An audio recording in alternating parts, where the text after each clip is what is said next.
In this video, I would like to show you what to do when you have finished your audio drama script options. So after you have found two scripts and you have filled out this document in your Google Drive, the next thing for you to do is to go to your Google Drive, click in your Multimedia Tech folder, and you're going to create a new folder. And in this folder, first you're going to name it Audio Drama. And then within this folder, you're going to create a new document. Once you're in your document, you will need to go to the Reader's Theater script that you selected. So if this is the one that I selected, Tacky the Penguin, then what I want to do is I want to select the entire script. And then I'm going to copy, so I'm doing Control-C to copy, and then I'm going to paste it. And the name of this is Tacky the Penguin, so I need to make sure that I grab the title so that I can name my Google Doc the same thing. And it would also be good for you to have the author, so Tacky the Penguin by Helen Lester. So now you can click up here where it says Untitled Doc and you have your entire doc named. And so the next thing that you need to do is you need to come up with your parts. So obviously when I look at this, I've got narrators 1 through 5, and then I have Goodly, Lovely, Angel, Neatly, and Perfect, and then I also have Tacky. So I have 11 different characters. And so I can only have 4 people tops, so I need to turn this into parts. So I'm going to have part 1,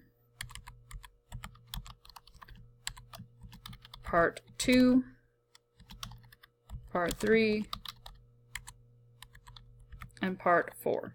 And so what I'm going to do is I'm going to make each one of these individuals different parts. And so the first one is just going to be the narrator.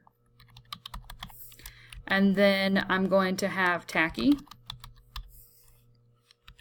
And then I have Goodly, Lovely, Angel, Neatly, and Perfect. And they're 5 individual penguins, and then if I keep looking down my script, I can see that I also have a hunter, and so I need to have a hunter, and so maybe the narrator can be the hunter as well. And then maybe I split up Goodly, Lovely, Neatly, Angel, and Perfect, and kind of alternate it for the other 2 parts. So I have Goodly and Angel,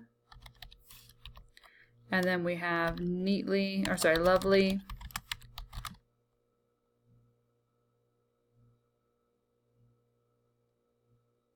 Neatly, and then I can also, maybe if you can be Tacky, you can also be Perfect.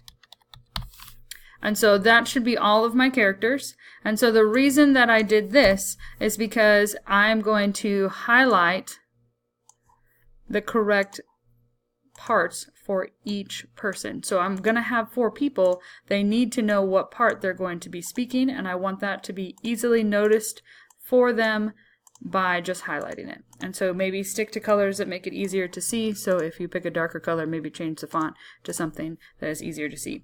And so these are all going to be narrator, just narrator. So I'm going to take off the word narrator, or narrators 1, 2, 3, 4, and 5. And then all of my narrators need to be bolded, and they also need to be yellow. So if you bold all of this and then do Control B, then I can just select part of this and use my Format Painter and then select narrator.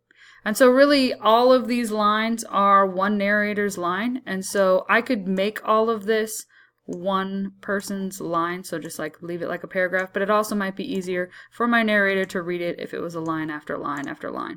And so that just might be easier for them to read. And then so for Goodly, Goodly is pink, and so I highlight Goodly, and then I'm also going to highlight Angel in pink. And so what it would be good is to just like pick one character and then go all the way down and highlight it. So all of my narrators need to be yellow.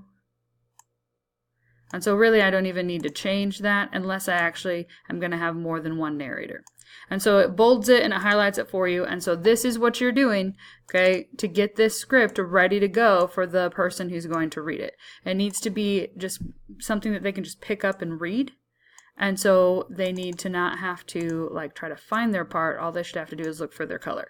And then the last thing that I would ask that you do is that you separate this, okay, just by a space, so it makes it easier for everybody to see what they're doing and what they're reading.